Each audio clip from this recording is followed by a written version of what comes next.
Hello students, मैं S Chandrawat स्वागत करता हूं आप सभी का विनायक एजुकेशन ग्रुप के ऐप के ऊपर। प्यारे विद्यार्थियों, आपके सामने फिर से लेकर हाजिर हो चुका हूं 12th क्लास एजी केमिस्ट्री। और इस 12th क्लास एजी केमिस्ट्री के अंदर अपन चर्चा कर रहे हैं लेसन 12 और वो है अपना डेयरी केमिस्ट्री या दुग्ध रसायन। देखिए, इसके अंदर अपनी चर्चा जो चल रही है वो आज अपन पढ़ने वाले हैं स्वच्छ दुग्ध उत्पादन एवं दुग्ध संसाधन के बारे में, यानी कि किस प्रकार से आप लोग पशुओं से स्वच्छ दूध का उत्पादन कर सकते हैं और किस प्रकार से उसका संसाधन किया जाता है, यानी किस प्रकार से उसको स्वच्छ बनाया जाता है। इसके बारे में चर्चा अपन यहाँ पर करेंगे। तो ध्यान से आप लोग उसको समझने का सुनने का प्रयास कीजिए और साथ के साथ आप लोगों को इसे नोट भी करते रहना है। तो ध्यान से अपन समझते हैं इसको।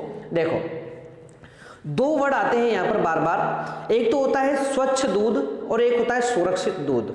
पूछा जाता है आप लोगों से कि स्वच्छ दूध क्या होता है और सुरक्षित दूध क्या होता है, इन दोनों में क्या अंतर है, इनकी परिभाषाएं अपन यहाँ पर देखते हैं। तो सुनो ध्यान से।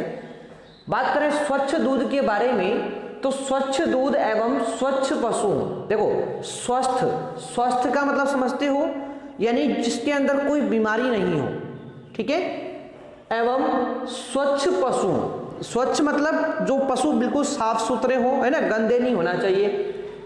एवं स्वच्छ वातावरण, यानी कि जहां पर वो बंधे हुए हैं वो दुग्धशाला भी क्या हो, पूरी तरह से स्वच्छ हो।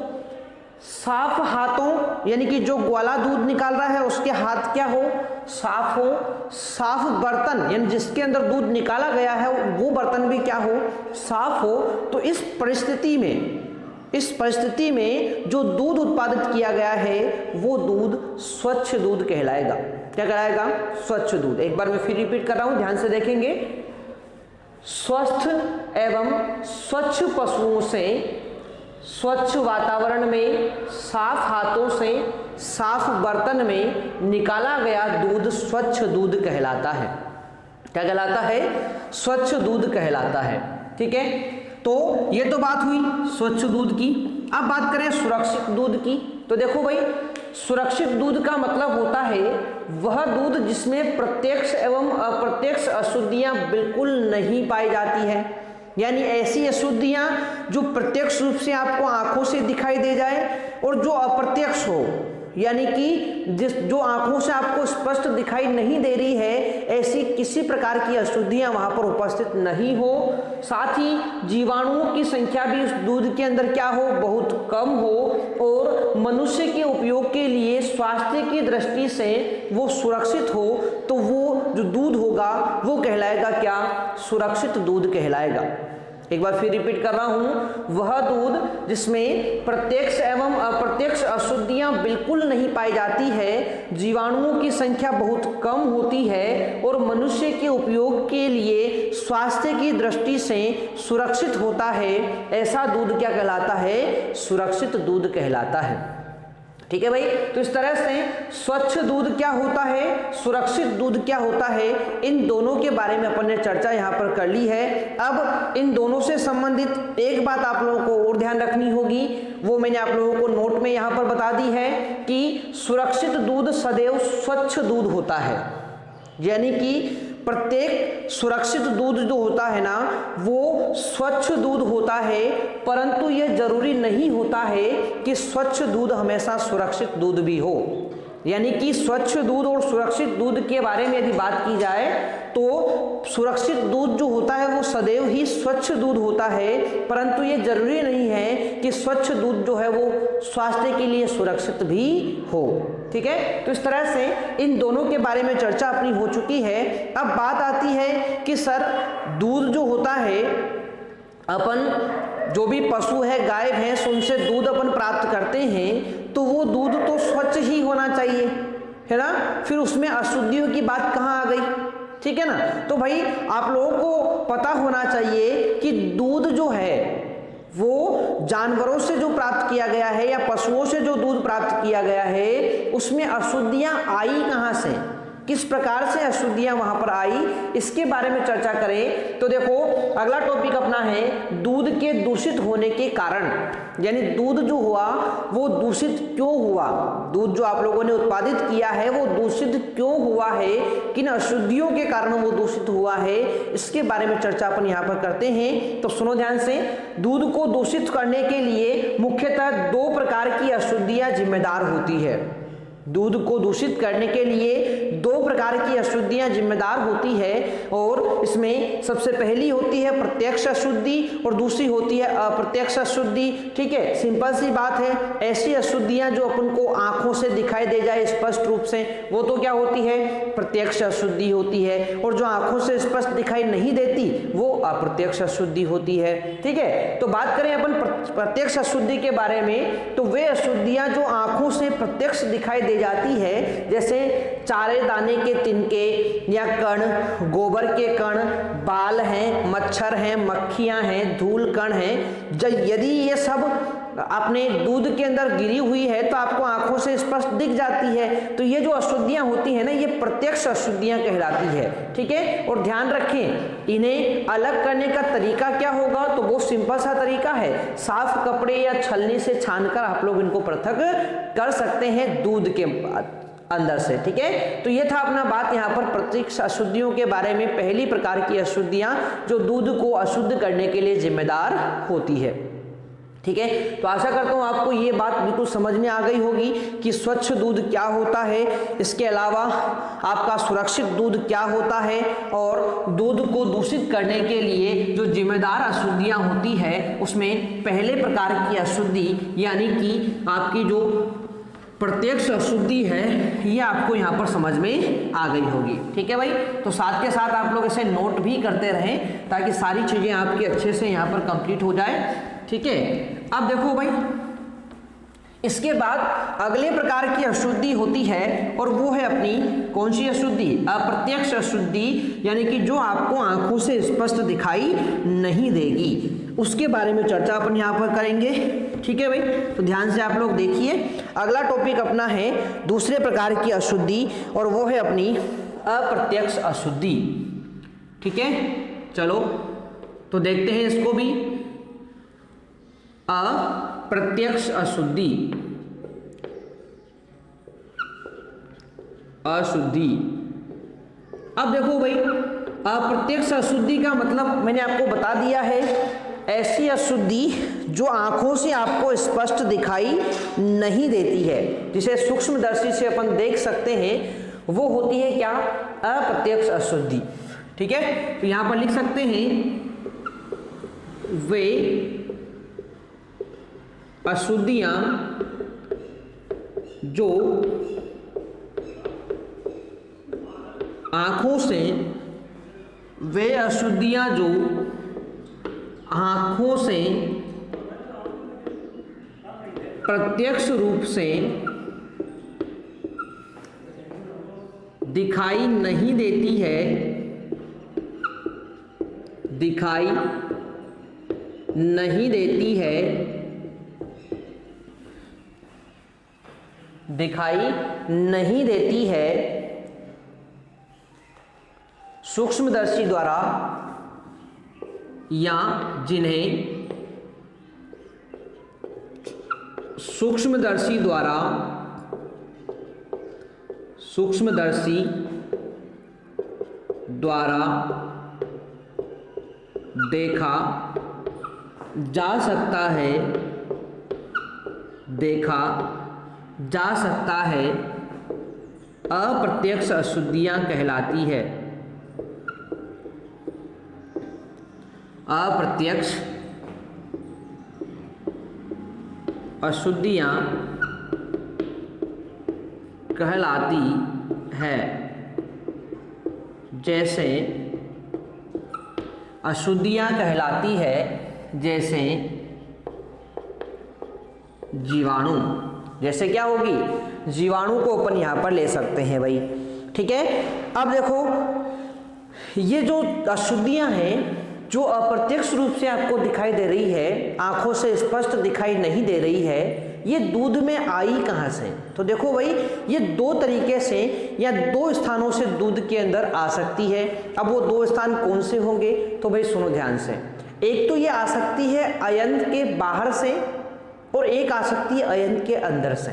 देखो अयन का मतलब होता है स्तन, यानी कि जो अपने पशु होते हैं उन पशुओं के जो अयन होते हैं, उनके जो स्तन होते हैं, यदि उनके बाहर कोई अशुद्धि लगी हुई है, इस प्रकार की जीवाणु वगैरह या बहुत ही सूक्ष्म अशुद्धि, तो वो भी दूध के अंदर आ सकती है। और या फिर अपन बोल सकते हैं कि दूध जहाँ से आप लोग प्राप्त कर रहे हैं पशु से, उनके अयनों से, तो उन अयनों के अंदर से भी अशुद्धि आ सकती है। अब ये कैसे आती है इसके बारे में चर्चा अपन यहाँ पर कर लेते हैं, ठीक है। तो देखो यहाँ पर क्या बताया गया है कि दूध में यह अशुद्धि दो स्थानों से आती है।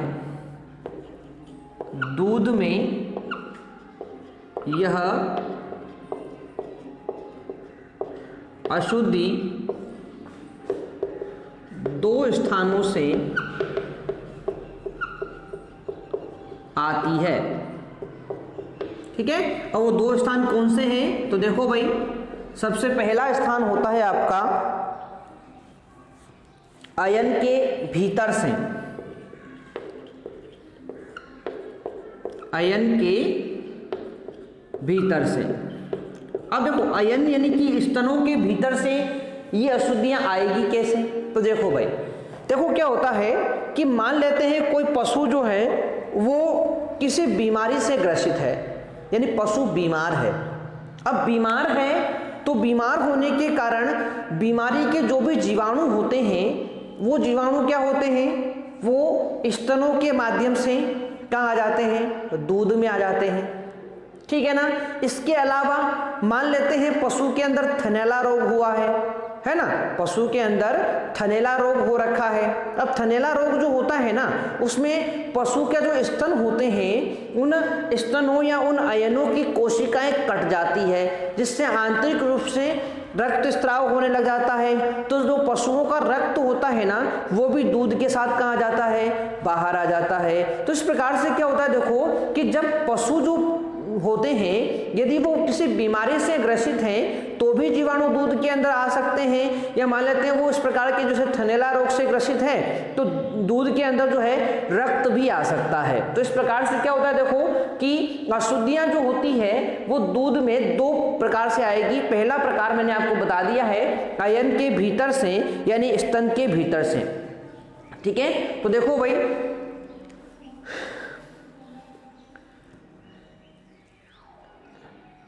अयन के भीतर से, तो देखो इसमें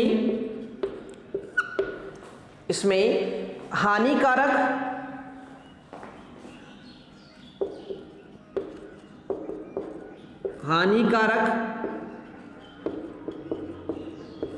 जीवाणु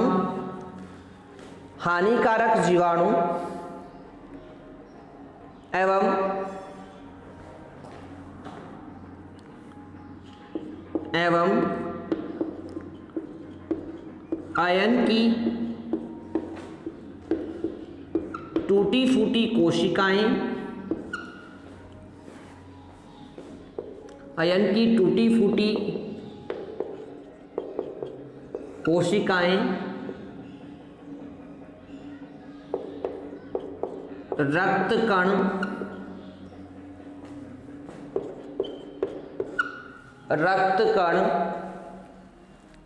हो सकते हैं, रक्त कण हो सकते हैं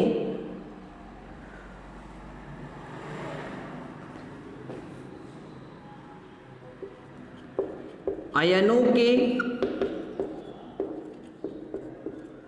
चोटग्रस्त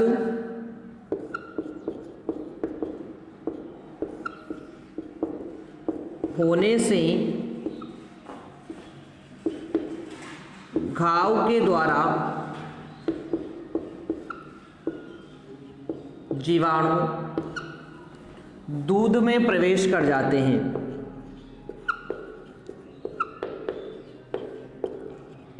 दूध में प्रवेश कर जाते हैं। यानी कि मान लेते हैं कि अयनों में क्या हो गया, घाव हो गया पशुओं के, तो रक्त के कण भी वहां से दूध के अंदर आ सकते हैं, साथ ही वहां पर जो है ना, वहां पर आपके जीवाणु जो होते हैं वो भी दूध के अंदर आ सकते हैं। तो ये तो हो गया पहला तरीका। दूसरा होता है अयनों के बाहर से। अयन के बाहर से, तो अयन के बाहर से भी अपन बात कर लेते हैं। तो देखो भाई, अयन के बाहर की बात करें तो इसमें बहुत सारी प्रकार की अशुद्धियां आ सकती है, ठीक है। जैसे दूषित वस्तुओं से जीवाणुओं का दूध के बर्तन में, है ना, दूषित वस्तुओं से दूध में प्रवेश कर जाने से ये अशुद्धियां देखने को मिलती है, ठीक है भाई। तो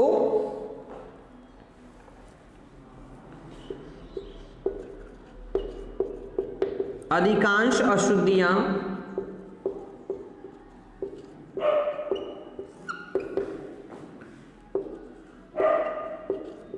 दूषित बर्तन, गंदे हाथों,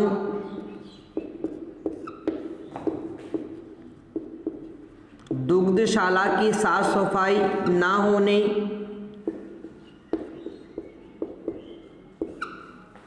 साफ सफाई ना होने, साफ सफाई ना होने आदि के कारण दूध में प्रवेश कर जाती है।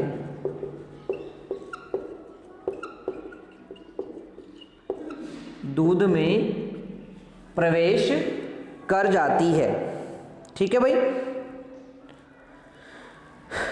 दूध में प्रवेश कर जाती है। तो इस तरह से देखो कि अयन के बाहर से भी अशुद्धियां आ सकती है और अयन के अंदर से भी क्या आ सकती है, अशुद्धियां आ सकती है। दो प्रकार से जो है अप्रत्यक्ष अशुद्धियां दूध के अंदर देखने को मिलती है, जो अपन ने यहाँ पर कंप्लीट पढ़ लिया है अच्छे से। आशा करता हूँ आप सभी को ये बात यहाँ पर समझ में आई होगी, ठीक है भाई। चलो भाई आगे बढ़ते हैं। तो ये बात अपनी यहाँ पर हो गई है दूध उत्पादन के बारे में कि दूध के दूषित होने का क्या कारण हो सकता है। तो दो प्रकार की अशुद्धियां इसके कारण होती है। एक तो होती है प्रत्यक्ष अशुद्धि और एक होती है अप्रत्यक्ष अशुद्धि, ठीक है भाई। अब अगली टॉपिक की अपन बात करेंगे और वो आता है अपना स्वच्छ दुग्ध उत्पादन, यानी किस प्रकार से आप लोग स्वच्छ दूध का उत्पादन कर सकते हैं, इसके बारे में अपन चर्चा यहाँ पर कर लेते हैं। तो थोड़ा ध्यान से आप लोग उसको समझने का प्रयास कीजिए, ठीक है। तो भाई अगला टॉपिक अपना आता है स्वच्छ दुग्ध उत्पादन, यानी कि किस प्रकार से दूध दूषित होता है, ये बात आप लोग पढ़ चुके हैं। परंतु इस दूषित दूध को साफ कैसे किया जाए, किस प्रकार से स्वच्छ दूध उत्पादित किया जाए, इसके बारे में चर्चा अपन यहाँ पर करेंगे। यानी स्वच्छ दूध उत्पादन करने में क्या क्या सावधानियां आपको रखनी है वो एक एक करके अपन यहाँ पर देखते हैं, ठीक है। तो हेडिंग है स्वच्छ दुग्ध उत्पादन, स्वच्छ दुग्ध उत्पादन, ठीक है भाई। तो देखो मैं आप लोगों को बता दूं यहां पर कि स्वच्छ दुग्ध उत्पादन के लिए दुग्ध उत्पादन के लिए निम्न बातों को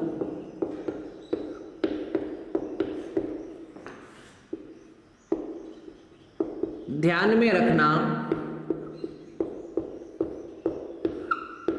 आवश्यक है, ध्यान में रखना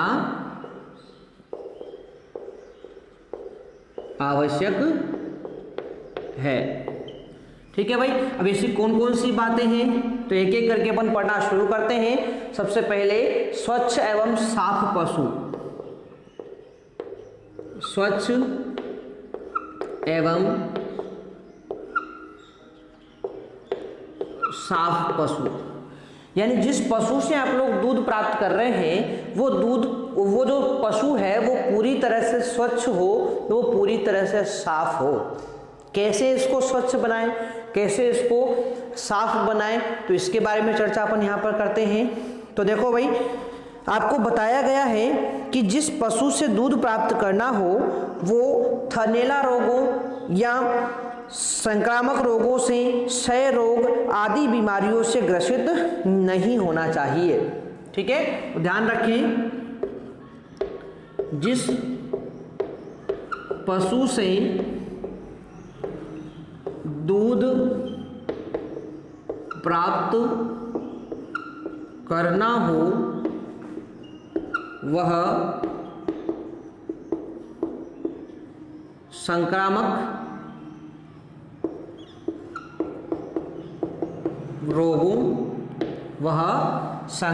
रोगों, इसके अलावा बात करें अपन यहाँ पर थनैला रोग,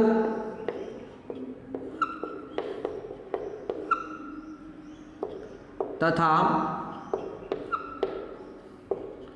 क्षय रोग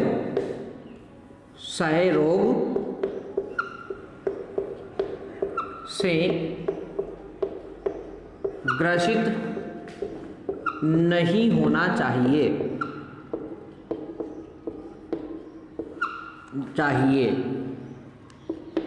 क्योंकि पशु के बीमार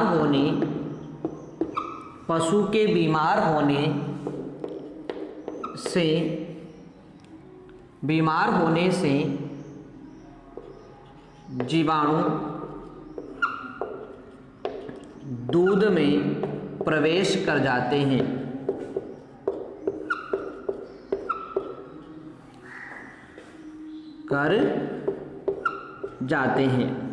ठीक है, तो पशु जो होता है वो पूरी तरह से स्वस्थ हो, उसमें किसी प्रकार की बीमारी ना हो, और यदि यहाँ पर है पशु के अंदर तो आप लोग उस पशु से दूध प्राप्त नहीं करेंगे, क्योंकि आप लोगों ने यदि उससे दूध प्राप्त किया तो जीवाणु जो होते हैं वो दूध में प्रवेश कर जाते हैं, और जो मनुष्य इसका उपयोग करेगा इस दूषित दूध का, उस मनुष्य के अंदर भी वो बीमारी स्थानांतरित हो सकती है। इसीलिए आप लोग उस पशु से दूध प्राप्त नहीं करेंगे।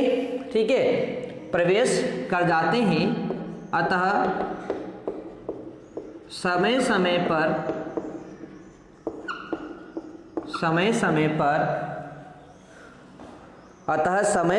पर पशुओं का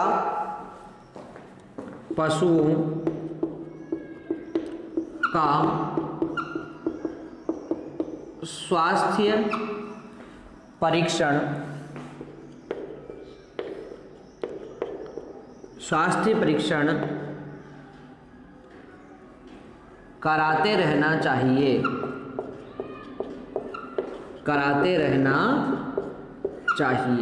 ठीक है भाई, चलो आगे चर्चा करें इसके बारे में। तो दूध निकालने से 1 से 1.5 घंटा पहले पशु के शरीर की सफाई करना आवश्यक है। ठीक है, हाँ, तो देखो, दूध दुहने के 1 या 1.5 घंटा पूर्व पशु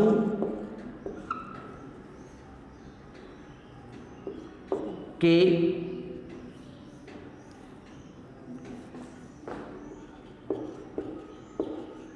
पिछले भागों व आयनों की सफाई होना चाहिए, सफाई करना चाहिए। ठीक है, करना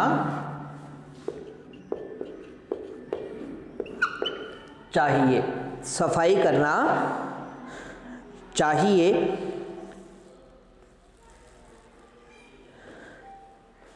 इन भागों पर खुरेरा करके शरीर पर लगी गोबर व मिट्टी के कणों को हटाकर, इन भागों पर खुरेरा करके, इन भागों पर खुरेरा करके शरीर पर लगी गोबर या मिट्टी के कणों को हटाकर, शरीर पर लगे गोबर व मिट्टी के कणों को हटाकर, मिट्टी के कणों को हटाकर साफ पानी से धोकर या पानी से धोकर साफ कर लेना चाहिए, साफ कर लेना चाहिए। ठीक है। शरीर पर लगे बाह्य परजीवी, शरीर पर लगे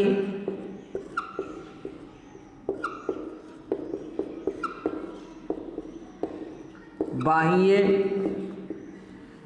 परजीवी जैसे परजीवी जैसे जुएं, कलीली में चिंजड़े है ना, आदि को भी हटा देना चाहिए। ठीक है भाई। तो इस तरह से आप लोग क्या करते हैं कि स्वच्छ दूध उत्पादन के लिए स्वस्थ व साफ पशु होना जरूरी है। उसके लिए क्या क्या कर सकते हैं, ये सारी बातें मैंने आप लोगों को बता दी है। तो यहाँ तक की बात आपको समझ में आई होगी। और भी बहुत सारी बातों को अपन ध्यान में रखते हैं स्वच्छ दूध उत्पादन के लिए, तो उसको पढ़ेंगे अपन नेक्स्ट वीडियो के अंदर। यहाँ तक की बातें आप लोग अच्छे से कंप्लीट करेंगे। मिलते हैं अपन नेक्स्ट में, तब तक के लिए टेक केयर, बाय।